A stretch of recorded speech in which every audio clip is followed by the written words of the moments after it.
We're here this morning with Magne Ognedal. He's the Director General of Petroleum Safety Authority. It's a Norwegian governmental institution and supervisory authority under the Ministry of Labor and Safety. His appointment as Director General was back in 2004 when the authority was established, and it's to oversee safety and working environment conditions related to the petroleum industry.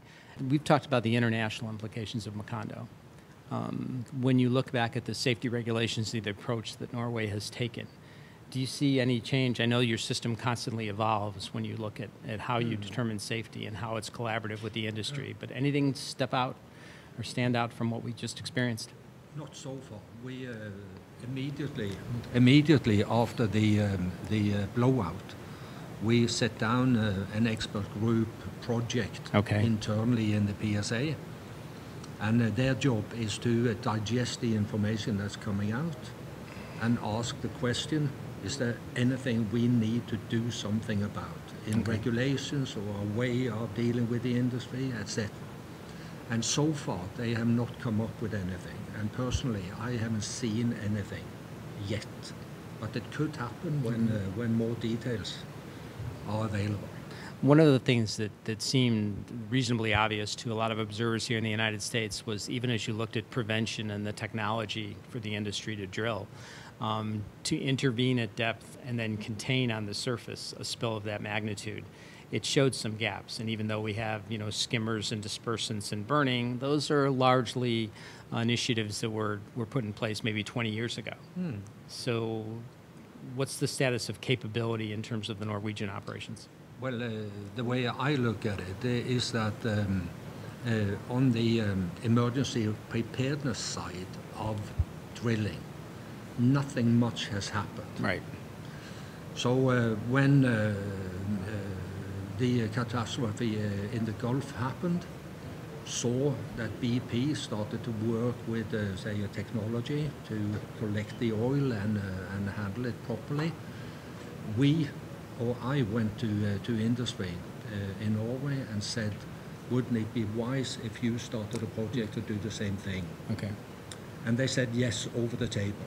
So now there's a project going to develop something, both for deep water and shallow water. Okay. Subsea leakages or blowouts. They are now luckily working together with the industry worldwide. So it's now a big sort of international project coming out of all of this. But it shows one thing, and that is that as technology develops, you are able to do more things that you couldn't do before. Not all elements are developed in parallel. At the same time, right, exactly. On the regulatory side, and you spoke a little bit about this during the session, but you have 160 people, is that approximately? So the skill set, you said you draw some from academia, some from industry. Is there specific things that you look for? Yeah, well, there are 100 professionals in the organization. And all of these professionals, they have university degrees. And in a variety of subjects. Drilling, constructions, how people that know how an organization lives and dies, etc. Organizational expertise, hygiene, all issues that we are faced with. And the competence level is pretty high, and we also do a lot of internal training. We have developed courses together with the university, dedicated courses for our needs, that is run by the university in Stavanger. And so now, for instance, in risk, there's one in risk, the police are using it, a lot of other people are using it, but they are designed specifically for our needs. But of course, the university offers it to whoever must be interested. What about collaboration with industry? Do you think it's better, worse, the same? No, I think the collaboration with our collaboration with the petroleum industry in Norway is pretty good. and we do not agree on everything, but the cooperation is functioning very well. We involve industry, labor unions, development of regulations. I run a forum called the Safety Forum. We meet 5 times a year and have a yearly conference where all organizations that are affected by us are in the Safety Forum. So it's contractors, service companies, it's operators, etc., unions, etc. So the cooperation is pretty good.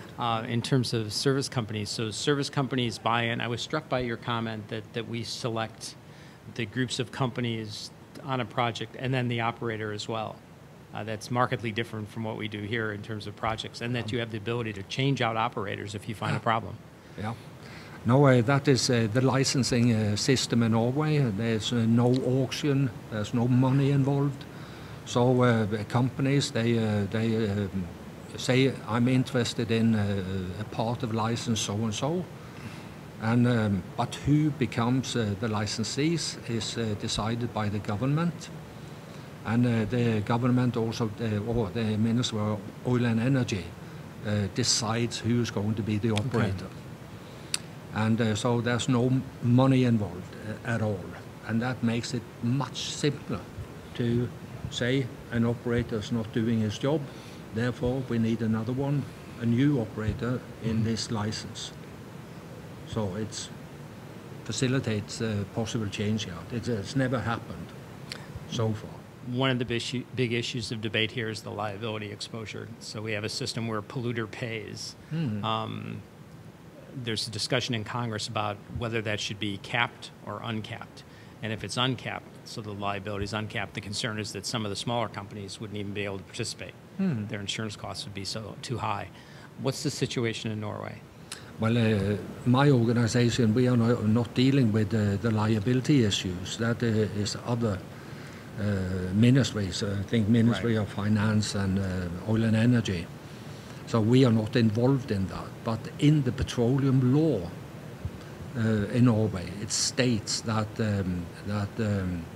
the license group is responsible for any damage, that means liability, regardless of guilt. Okay. That's stated in the law.